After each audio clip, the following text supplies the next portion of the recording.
Welcome back to the Red YouTube channel, where red is red, and not red is not red.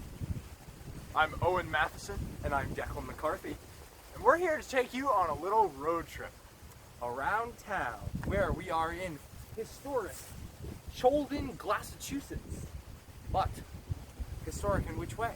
Because a lot of the history books you read at school are quite wrong. because you see, it's been recorded incorrectly. Most of the things that people tell you about history are very wrong.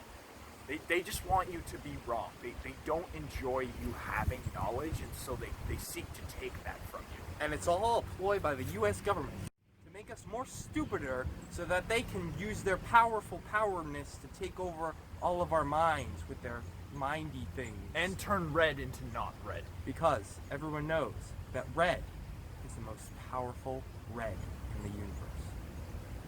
So we're going to take you on a little road trip around here to reteach you some history that you may think is correct, but it's not.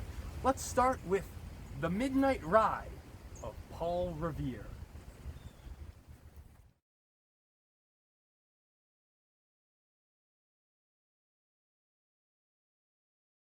Our town erected a famous stone to commemorate the ride of Paul Revere through this very town.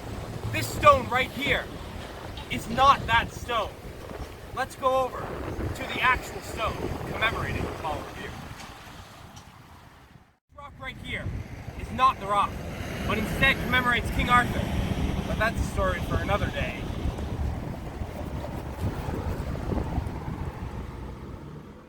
This rock is also not the rock. This rock right here commemorates the Midnight Ride of Paul Revere. As you can see, the date here says 1789, which is when he supposedly rode through Molden. Now, everyone knows that his famous Midnight Ride took place in 1776. But why is it called his Midnight Ride? Because it took him until midnight to warn them. Because he first took a detour by Holden, but they covered it up with this number. Now, some of you history nerds may also notice that this does not say Revere, it says Hancock. That's because Paul Revere's name is too small. Because just like John Hancock is an egomaniac, had to make his signature the biggest on the Declaration of Independence, he had to cover up Paul Revere's big moment too. Now, some conspiracy theorists across the world have a pretty common theory that's gaining some traction with some of their viewers. They believe that the world used to be only in shades of not red and not red. Because you see, when they look at older pictures, the only colors that you can see in these older pictures are shades of not red and not red. But you see, they get a tiny detail wrong. They are close though.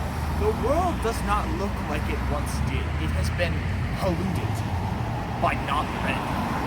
Because you see, the not red part of the theory is correct, but in olden times, the old cameras were only able to pick up red as not red. For you see, the entire world used to be only in shades of not red, and it was glorious. And then, it was gone. Continue our exploration of this glorious, mostly red world. We've brought in an expert in the field, and in every field, actually, Professor Bob Ross E. Thorpe. That's right, my name is Professor Bob Ross E. Thorpe, and that's palindrome, which means it's spelled the same forwards as this backwards. Now, Owen's hypothesis that the world was entirely red is completely on point, because as you can see, red deposits left over from the non-polluted sections of our history, such as this one, would have come out of the ground at one point. It fits. It's called subterranean Redddmobile. Now, a lot of people don't believe in subterranean Redddmobile, but I can tell you that it does exist, and it is real, and it's spectacular. I'm sorry, Professor Bob Ross E. Thorpe. I'm going to have to interrupt you. I'm getting some important messages. And that's Professor Bob Ross E. Thorpe, and that's a palindrome, which means it's spelled the same forwards as it is backwards. There's been an emergency to the Redddmobile. All right. this here? This is the First Baptist Church ever. It's the first one. And if anybody tries to tell you otherwise, then they're wrong. They've been misinformed. History has lied to you. We are the real heroes because we're wearing red, and that's power. The first.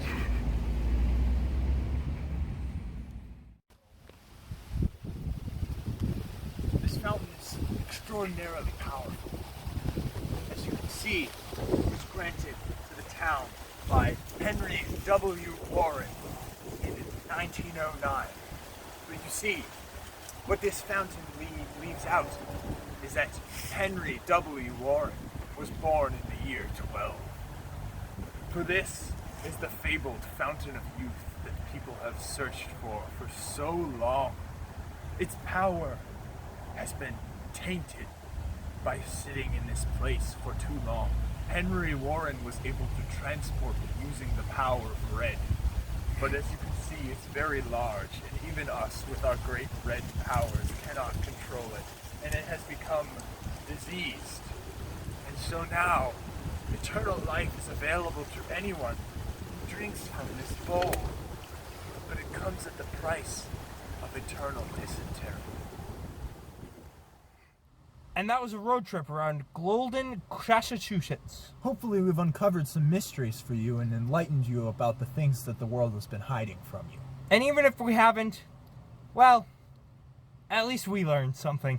Mm-hmm. Thanks to Red. Not red, but red. Stay red, everybody.